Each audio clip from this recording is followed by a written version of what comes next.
I will get that right yet. Well, good afternoon, ladies and gentlemen. You are watching SyTech number 12 on April the 11th, 2014. A long time ago, a long time ago, 1977 to be specific, Star Wars debuted at national theaters nationwide, and everything changed. The Star Wars sequel trilogy is the upcoming third film trilogy in the American space opera franchise Star Wars, created by George Lucas. It is being produced by Lucas Ltd.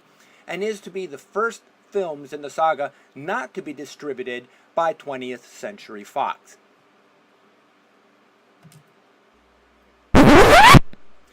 Star Wars without 20th Century Fox? That's not possible.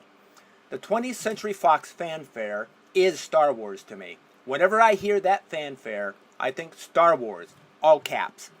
It was Fox who kept the candle burning for many science fiction fans during the dark ages of the genre, when TV and movie sci-fi was so bad it was practically unwatchable. Now, I watched the first release of Star Wars at McKinley Theater in North Canton, Ohio. Oops. Of course, it would be the wrong image. There we go. In North Canton, Ohio, which does not even exist anymore, when it came out in May of 1977. Second showing of the first day. I remember very well because I went back and watched it 6 more times. Movie making changed in 1977 forever. It was not Star Wars Episode 4. It wasn't a prequel trilogy or anything else. It was just, and most importantly, Star Wars. In fact, I have the original copies of the films on Laserdisc before they were updated during their remake, which is pretty cool. I grew up reading things like Starlog. In fact, I have that episode back from the 70s. And everything Star Wars and science fiction. I was and still am today a huge science and special effects nut. 2 little known facts about Star Wars. First of all, and a lot of the younger generation may not realize this, let me switch my pictures here. Splinter of the Mind's Eye came out endorsed by George Lucas right after Star Wars. It was written by Alan Dean Foster and was very popular. And I guarantee you that inside this book, Luke Skywalker was never the son of Darth Vader. Not even close, not remotely. Some of the mystique about Star Wars back in those days, which you don't hear anymore in this day, is that Star Wars was a series of 3 trilogies, a storyline, a script, so to speak, that was bought up by George Lucas, and he really liked it. And that's where he started the 4th episode, not necessarily because of cost, but because it just worked out for where he was at the time to get that one started first, if that makes any sense. Though, with the inclusion of Empire, suddenly everything changed. Suddenly the whole storyline was changed to meet that Darth Vader was Luke Skywalker's son. Now, in this day and age, 35 years later, that's part of the mystique and the canon of what Star Wars is today.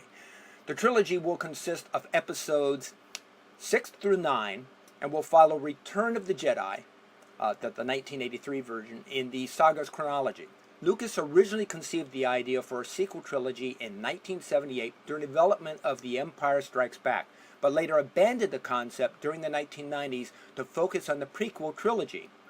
In 2012, the Walt Disney Company acquired Lucasfilm and scheduled production for a 3rd trilogy.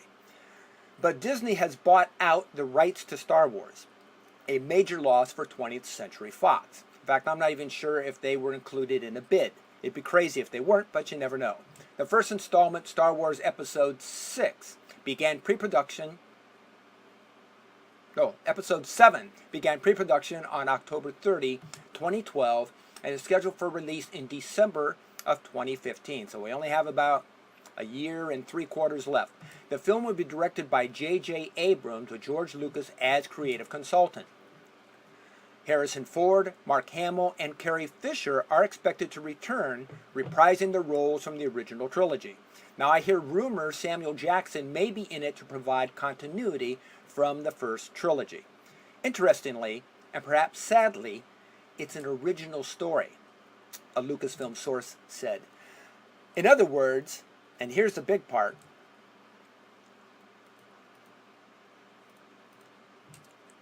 forget the Star Wars novels, forget the graphic novels, forget everything you think you know about what happens to Luke Skywalker over the last 35 years.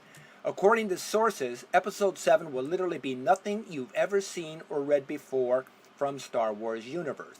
Now, I'm wondering if this isn't a little bit about J.J. Abrams, because, he really rebooted Star Trek. First thing he did on the first episode of his variation of Star Trek was destroy Vulcan.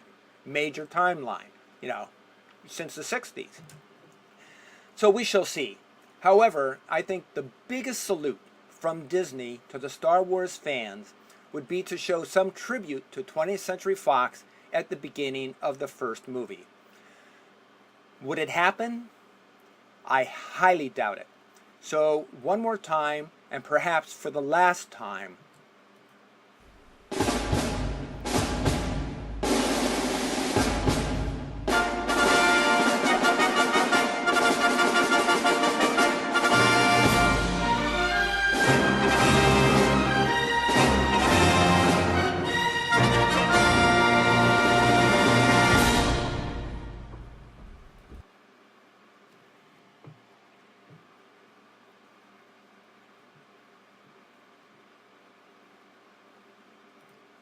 and that concludes our SyTech 12, short and sweet. I hope you enjoyed that. I had fun putting it together. It really brought back a lot of memories and some of the mystique behind the originating ideologies and how Star Wars came about to begin with.